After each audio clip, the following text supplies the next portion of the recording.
বিশ্ব ভালোবাসা দিবসে গোলাপ ফুল নিয়ে দাঁড়াইয়া থাকে রাস্তাঘাটে, এরকম আছে না নাই?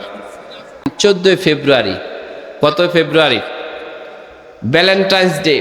সেন্ট ভ্যালেন্টাইন্স ডে এক যুবকের কে অনুসরণ করে ভ্যালেন্টাইন্স ডে সারা পৃথিবীর মধ্যে পালন করা হয়।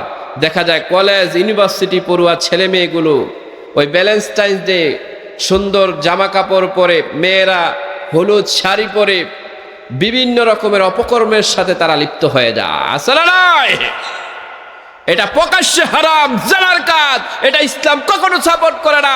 একটা মুসলমানের সন্তান এই সমস্ত ভালোবাসার সাথে কোনো সম্পর্ক রাখতে পারে না, ঠিক কি না? ভালোবাসা হচ্ছে আল্লাহ প্রদত্ত একটা নিয়ামত।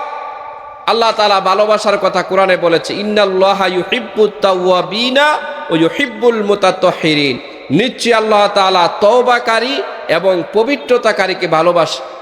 ভালোবাসা হচ্ছে একটা ইতিবাচক শব্দ। বাবা মায়ের ভালোবাসা থাকবে, সন্তান বাবাকে ভালোবাসবে, মাকে ভালোবাসবে, ভাই ভাইকে ভালোবাসবে, বোন বোনকে ভালোবাসবে, ভাই বোনকে ভালোবাসবে,